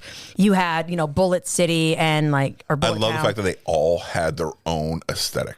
Yeah, they figured out what, like the buzzards. It's like that. They figured out how they're going to operate with the spikes and their shit and stuff like that. That was, and they fully leaned heavy into that. As a clan, they're going to lean heavy into the way they're going to operate. Yeah. And if that their way they're operating. Out of necessity, where you have absolutely. The bikers and the mountains and the cliffs and everything else. And it worked great. While their culture. And so it did a really great job of every sect, every tribe having their such personality, such individuality. It isn't just a bunch of random fucking, end of the world type shit that, they all group together. No, everybody has leaned into this, been going on long enough. They've been raised in this thing for 20, 30, 40 years, however many years it's been. It has now defined their identities. And that is a super, super smart move of Miller to do that, to create such individuality. Yeah. The guy with the elephantitis on his feet, he was from Gastown, right? He's from Gastown. Yeah, he was the leader of Gastown. Yes. And then you have the leader of Bullet Farm. Yeah, Bullet the guy Farm with that goes blind, which I'm sorry, that freaking him like blind justice just it's a cool scene. Once again, I think he just comes up with that shit. No, I know. That's how am I going to write this? And very well. Maybe he does. Maybe he's like, okay, I found this really cool, badass villainy character. Let me see how I can interface Max with him. Let me just the line War up Boys were my favorite. I thought they were really cool. Well, that's what my question was: is which sect? They were would the you teamwork prefer? and the whole the witness me, and everybody gets to witness his death, and especially that one because of the religious cult-like atmosphere. I know, but we're back to it was really cults cool. are fucking amazing. The fact that they really are. They spray paint their mouths with fucking silver to make them shiny and chrome. It's amazing. Now, sorry, I have. They're huffing paint. Continue. That's what they're doing. Yeah, right. That's what they're fucking literally doing. They're huffing paint. Yeah. But that being said, I also wanted to kind of touch. But first, I want to.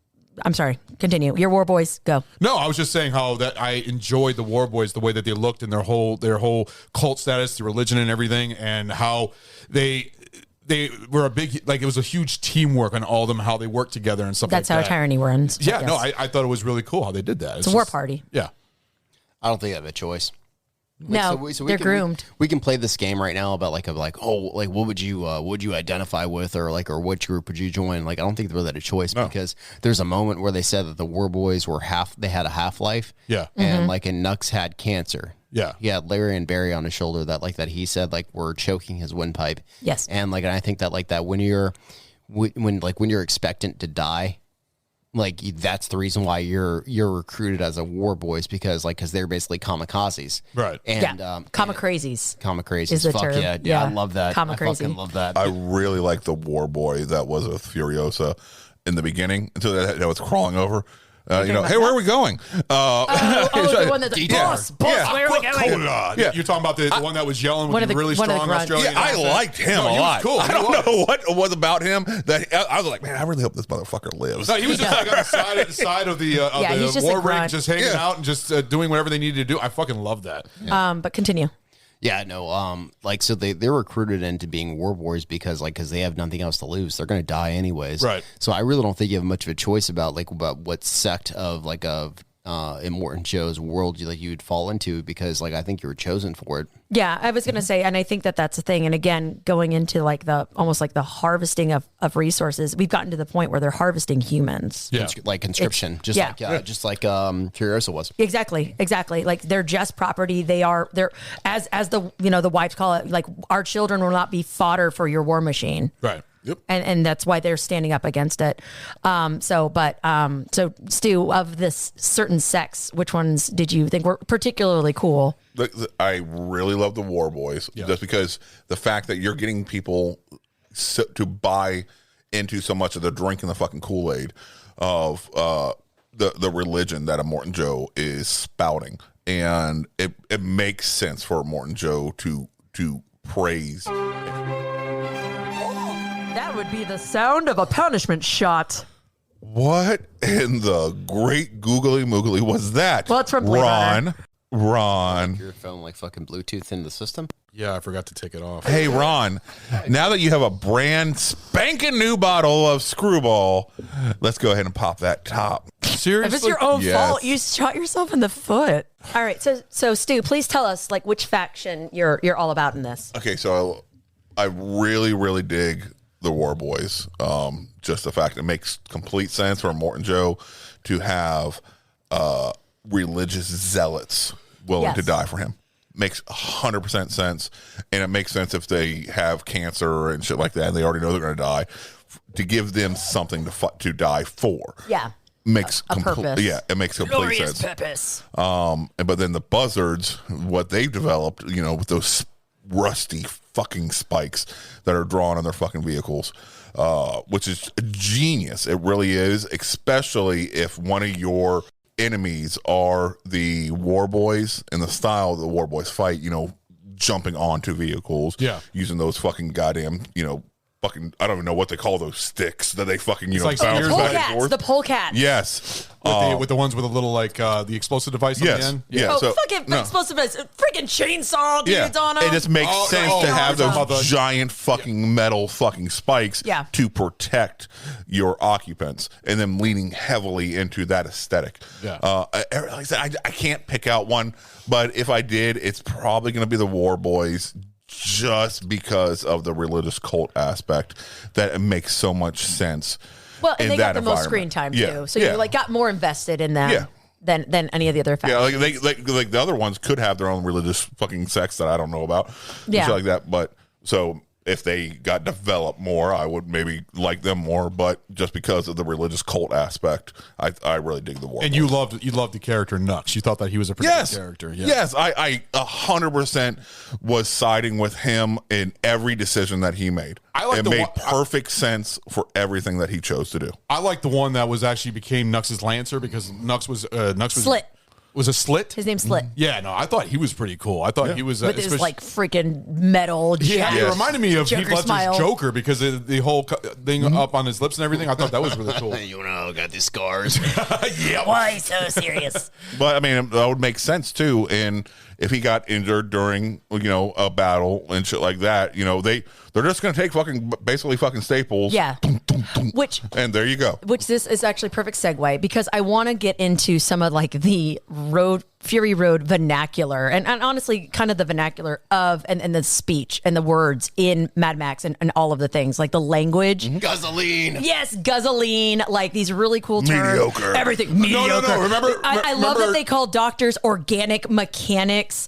Like I thought like just Black thumbs. Black thumbs. No, like did you all guys of that. know Like, Mad Max's? Remember Mad Max's way of cursing? Come Yeah. fuckamus. yeah, come fuck us. Did you ever watch the subtitle when something goes whizzing by his head? He says, "Come fuckamus." I mean, seriously, that's exactly what it says. That's But it's even more like the way that like she's talking about like he's a schmeg and all of these things that I don't know and I apologize I don't know the Schlanger. Australian.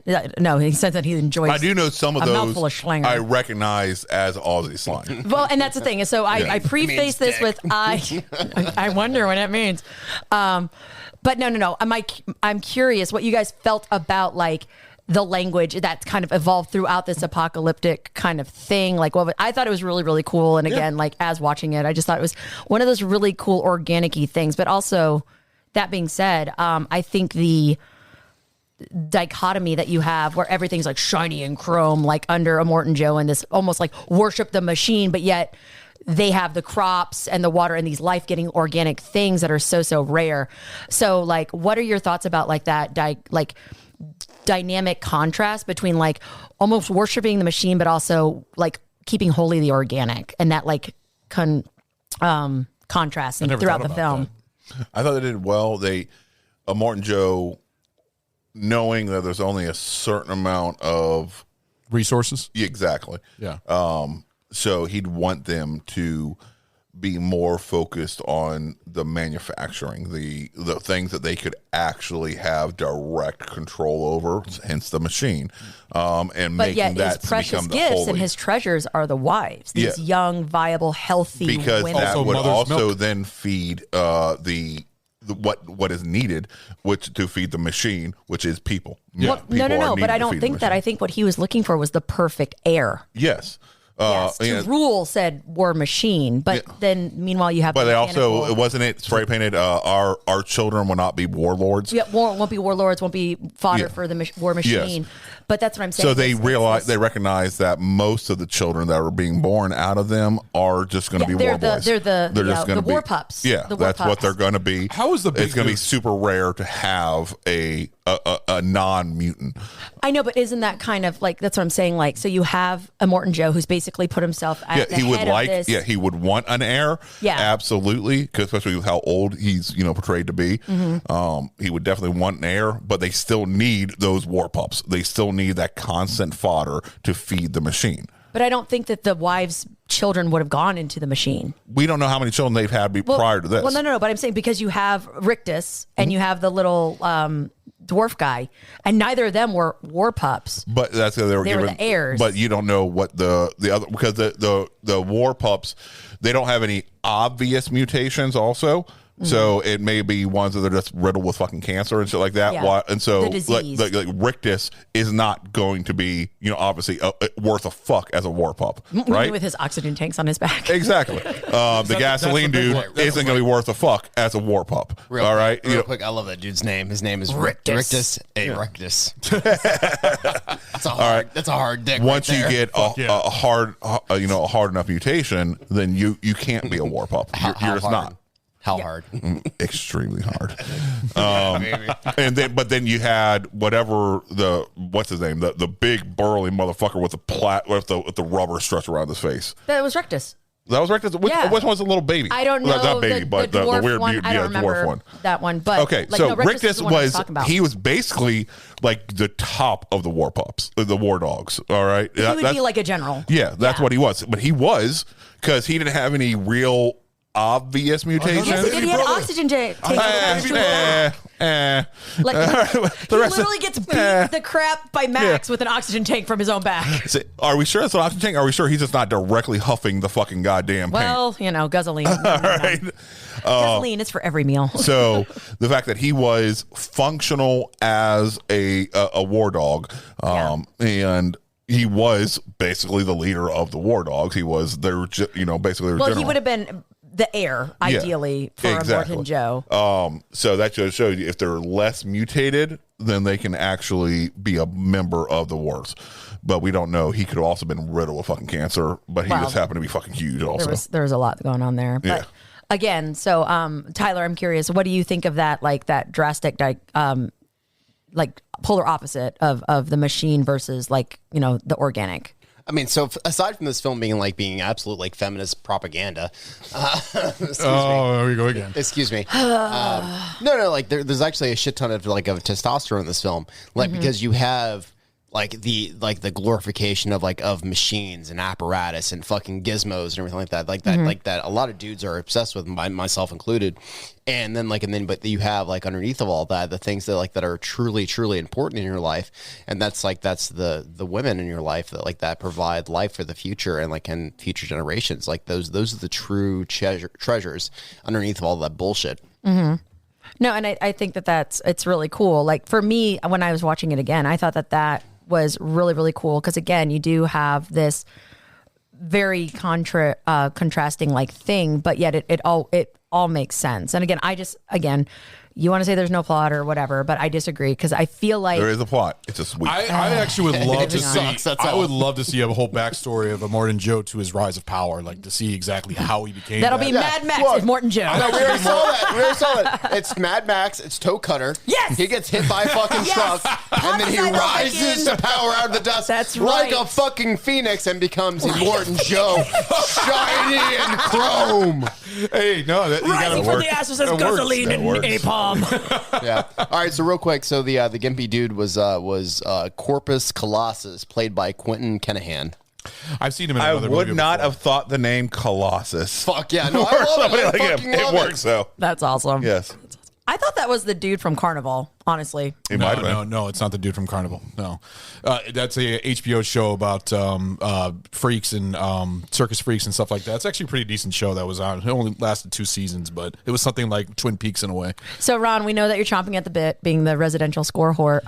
Give us some insights into Tom Holkenborg's score. Tom Holkenborg's score for this movie is fucking awesome. It is a pumped up, hyped. I mean, when you're listening to it, it just gets you it's high octane. It's amazing. Especially it gets you ready to fuck or kill or both. Yes. Fuck yes. Tom Holkenborg is actually an amazing composer. His orchestrations are all electronic, and that's what I love about him. Very pumped up, a lot of drums and percussion. He's done movies like he did Terminator Salvation. He did Zack Snyder's Justice League. He did Deadpool. He also did, he's done fucking Godzilla versus Kong. Didn't you say he did the intro into Blade? Yes, no, that's one of his old stuff because he has 2 names. He has a studio name called Junkie XL, and then he uses his real name now as a composer because he did a lot of electronic music back then. So if you remember the fight scene in the first Blade movie, that was him.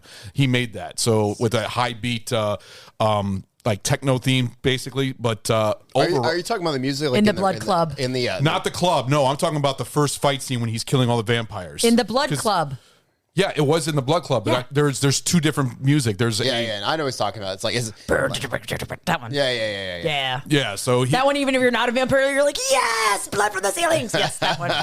But this movie has an epic score. I mean, I fucking love this. That whole scene where they're in the fucking storm is amazing. Just seeing how the war rig is going against the fucking war boys in that vehicle, and they're just being torn up in the sky. I fucking love it. He just has a bombastic score.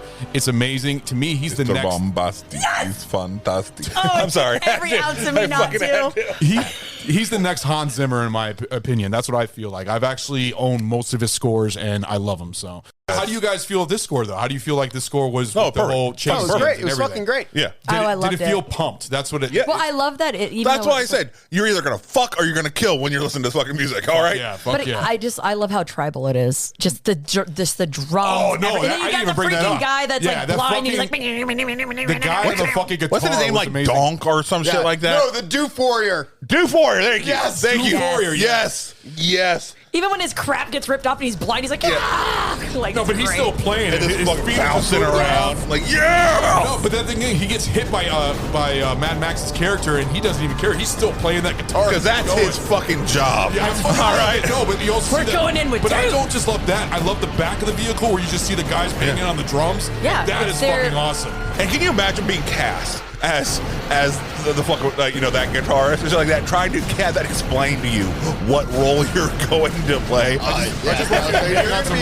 gonna be on, you're gonna be on like this fucking like this semi like apparatus with like the drums and PAs or whatever, and you're gonna be wearing a bright red fucking onesie playing a battle axe with like your face all covered. And you're being in connected bandages. to a bunch of bungee cords, and every time you hit a bump, you're just bouncing all the fuck around, and you just need to keep on rocking out. No, but do you remember the just scene? Rock at the fuck out. Do you remember the scene where they're all like just like relaxing when Immortan Joe's like holding on to his bride? He's sleeping. You see him in the background. He's like sleeping on the bungees. holding onto his guitar. I fucking love that. And that's the way he leaned into that role. He's like, I am blind, I can't fucking see, but I can support the rest of my war dogs by fucking knowing that I will be the best goddamn guitarist that there fucking is. Yes. This is my life. I will ride to Valhalla on this axe. Well, I mean, like, I really love that because, like, it was definitely harkening back to a time of World War I where they had like the bagpipers. Yes. Like it was for morale, like it was to pipe them into battle. Yes. And like into drive. Well, it's drummer boys. It's just like the drummer boys in the Civil War. I mean, that's what are the flag carriers and shit like that at all times, like that were.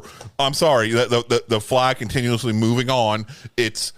That is what helps motivate the fucking troops. And if I'm marching along and the flag carrier beside me fucking dies, it's my duty to pick up that fucking flag and keep on fucking marching. But keep it on. What makes it more scary is that when they're in the background, when they're all, you see the whole fleet coming towards them as they're driving towards them, and you could see it in the background, but you could just hear that guitar and the banging of the drums. That's what I love. That sounds scarier than what that looks. Yes. So it pointed out how much. That's the whole point of it. Yeah, I love it. That's what drums and horns would do for war parties. I honestly, like, for me, like, I absolutely love just how much, again, like, the tribalization, like that recalling to like the war drums, like all of that, like it is something.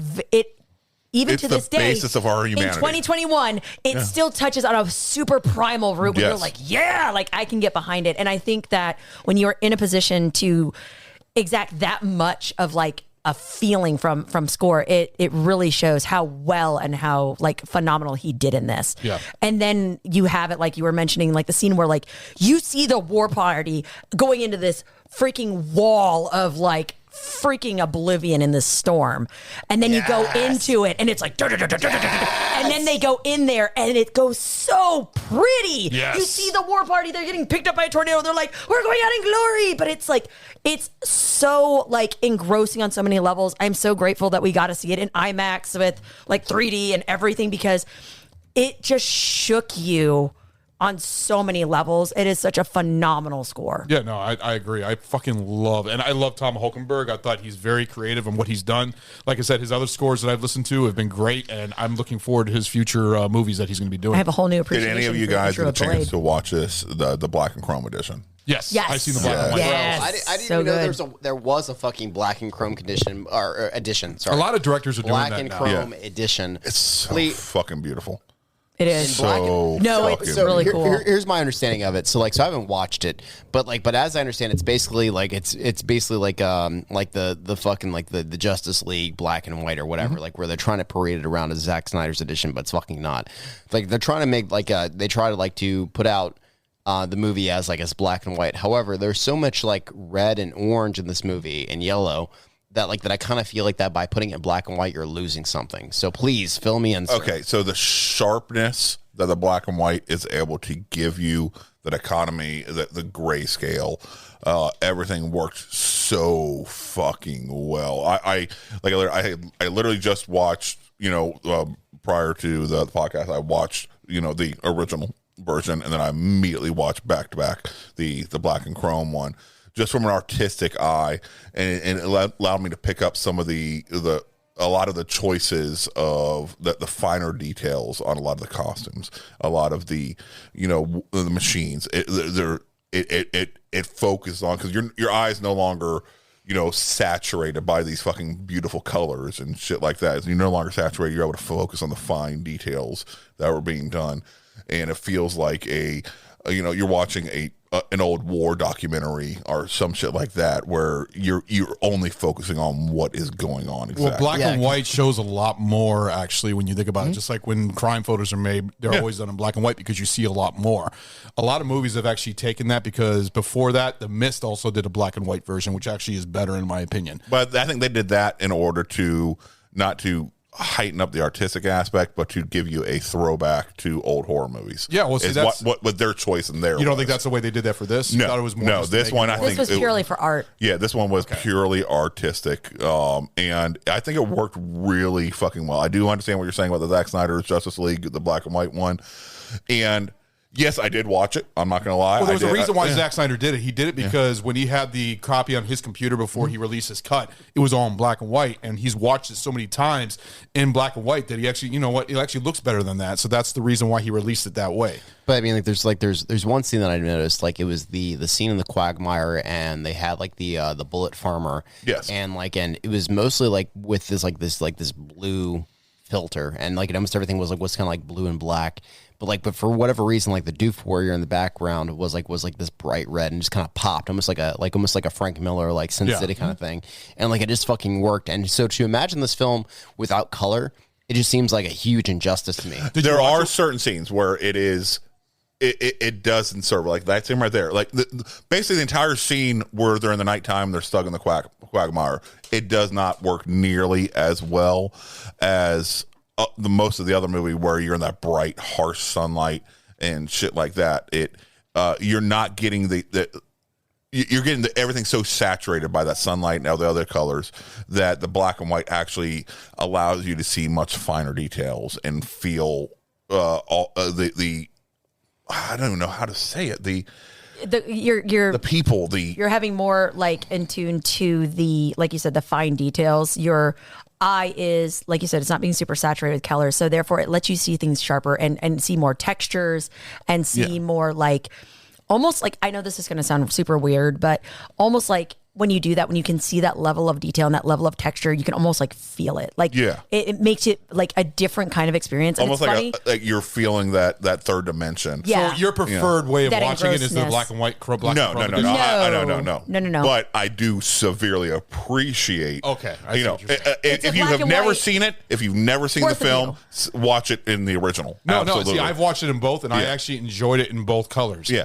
But I have not seen Snyder's Justice League in black and white yet. I don't know what it looks like. That I've seen the preview for it. It's Justice League. It's not Zack Snyder's Justice League. It's Justice League in black and white. Like, so what they try to do is they produce the black and white version shortly after the Zack Snyder cut, trying to capitalize on it. Like, it's not the Zack Snyder cut in black and white. It's the original cut in black and white. Oh, it was a fucking scam. Yeah, no. It wasn't Zack Snyder's version? No, it fucking wasn't. No, so it was the garbage. FYI. It was the garbage one in black and white. See, for me, and it's funny, so bringing up the thing that you just did with the bullet farmer, right? And as soon as you said that, and you were talking about, promoting the blue filter kind of thing, literally as you were describing that, and you referenced Frank Miller, Sin City, like, I almost feel like you can kind of go into it in that black and white, because I could totally see like that particular character in those contrasting hues, and like the white on one, the black on the other, and it gives you that very gritty Sin City feel, like you're reading a comic. Right? Like, that to me, I think is kind of cool. Whenever you can take film and make it feel like you're in like a different medium, like be it a comic or something like that. Again, I feel like it gives it a whole different twist. I feel like it gives it a whole different like grittiness and everything else, which again, if I agree with Stu, I agree with Tyler.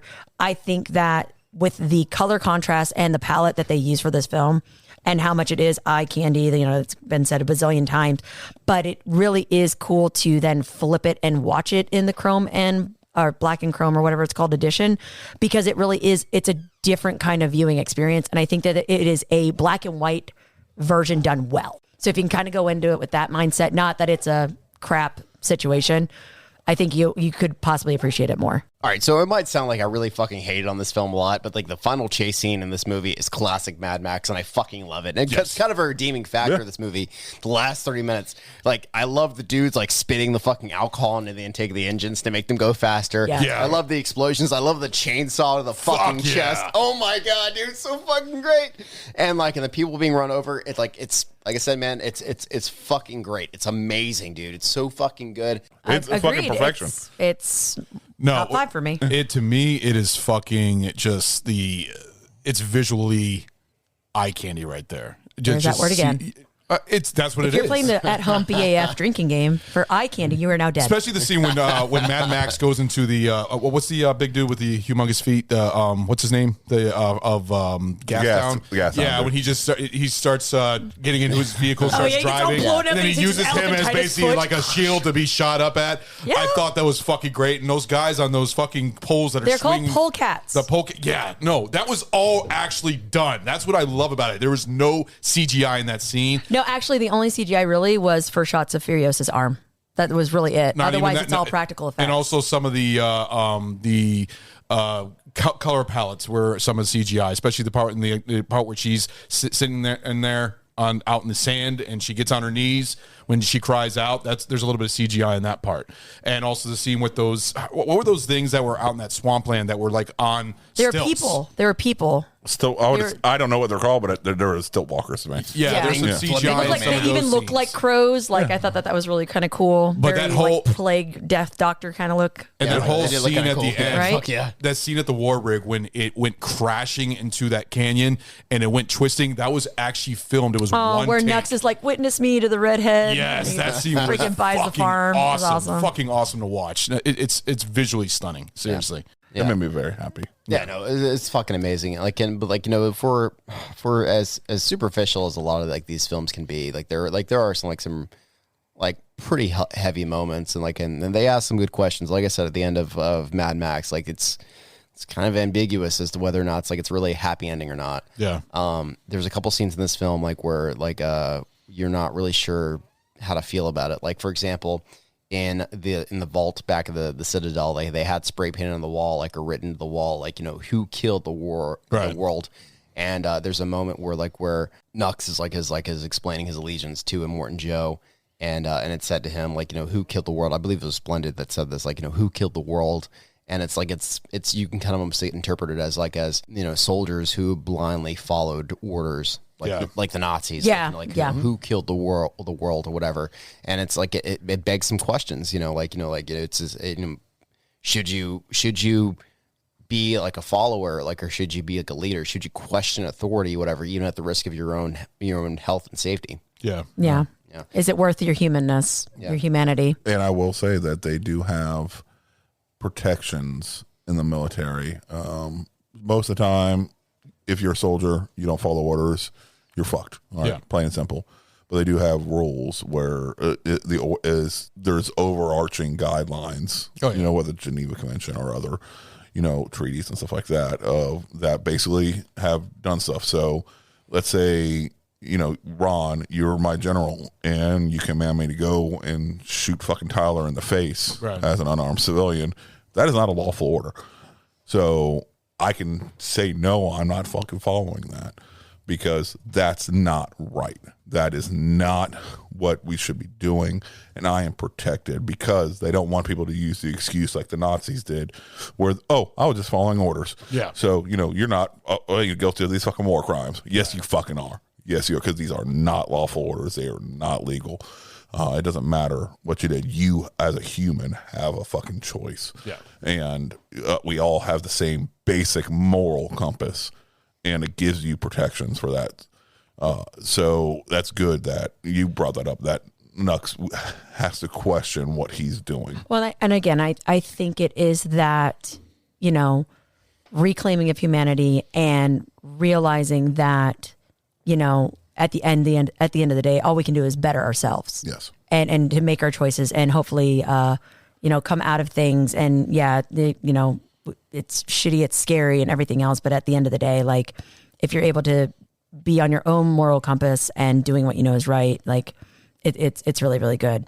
So no, I really think it is, again, that questioning authority, that overthrowing the authoritarian, dynamic. It really falls down to the individual, which is where you have this like band of ragtags that like they want to reclaim that humanity.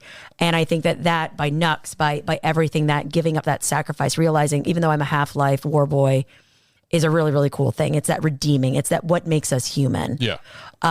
In this time of apocalyptic chaos, essentially, and just being a meat grinder.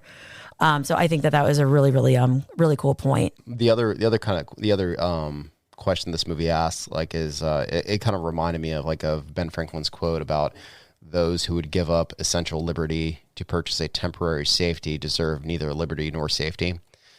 There's one part in this movie like that definitely like reminded me of that, and it was it actually has biblical roots. And it's quite relevant to many aspects of modern life, and that's after like Splendid is killed, and Morton Joe rolls his monster truck, and the war rig gets into the clear and stops, and one of the breeders actually tries to escape and tries to go back to Joe, tries to go back to the Citadel, and there's actually a part from Exodus when Moses was in the desert with the Israelites and they were starving, and many of them said, well, at least in Egypt we had bread every single day and our bellies were full. They actually wished that they were slaves again and had the comfort of food every single day. That's a good point. Yeah, and instead of being free. Yeah. And the breeder wished that she could have the comfort and safety of being the Citadel. Yeah, because she even screamed out that we have food, we were taken care of, basically. Yeah, exactly. But she was property. So in order to have those, it was at the expense of her freedom. So it's more of a political thing when you think about it. Freedom requires sacrifice. Well, biblical. Freedom requires No, I'm talking about the whole thing about, that we're property, women being property and everything. It wasn't only women, it was everyone. But what I think Tyler is touching on is that even though you may have a full belly, it's not worth your humanity. It's not worth your freedom. No, I see what you're saying. To be provided for. Yeah, I mean, like she was she actually preferred to be a sex slave rather than the danger and uncertainty of freedom. Yeah. And that's, I think, a lot of it came home to her when losing their sister wife. I think her name was Agarda, actually. Okay, yeah. But also reference the one who went underneath the wheels? Yes, yeah. because she was there. When she was lost, it drove the point home how dangerous what they're doing is. Yeah. And the amount of sacrifice that could be called on any or all of them in order to have that. And I loved even like that the character Splendid. I feel like she really did get like kind of bylined, but I even love that Mad Max even like nodded like you did good kind of thing when she like literally put herself on the line to sacrifice herself because she knew a Morton Joe would not kill any of the other wives. So she's literally standing there like with her baby on the line, knowing that, to make that kind of sacrifice to save them. And again, it's that humanity and it's that trying to, find hope amongst the hopeless and that freedom. So thank you guys for joining us for another episode of Barrel Age Flicks for Mad Max Fury Road. I think we can all agree it was a phenomenal film. Definitely recommend it. And I'm going to leave it off with a quote that's actually featured at the end where it says, "Where we must go, we who wander this wasteland in search of our better selves." And that's from The First History of Man, ergo Mad Max. Thank you guys. Thanks for joining us. See you around. Later, guys. Bye. Bye. Hey guys, thanks for listening to our podcast, Barrel Age Flicks. We are so excited for the upcoming episodes headed your way and bonus episodes of The Small Batch, Sammy Selects, and now the new Tasting Room. If you like our show, please spread the word, give us a like, or leave us some kind of review on any of the social media pages. Give us a follow on Instagram, Barrel Flicks, or Facebook, Barrel Age Flicks. Our podcast is available on Apple Podcast, Google Podcast, Anchor, Radio Public, Audible, Pocket Cast, Spotify, CastBox, YouTube, and now Pandora. Please shoot us an email at barrelageflicks@gmail.com with comments and movie suggestions for future shows or any other things you'd like to let us know. Credit to Carl Casey at White Bat Audio on YouTube. Man, your music is awesome. We thank you so much for that. It's great. You guys go ahead and check him out. I just want to say thank you so much. We hope to see you guys next week. Thank you so much for listening. See you then.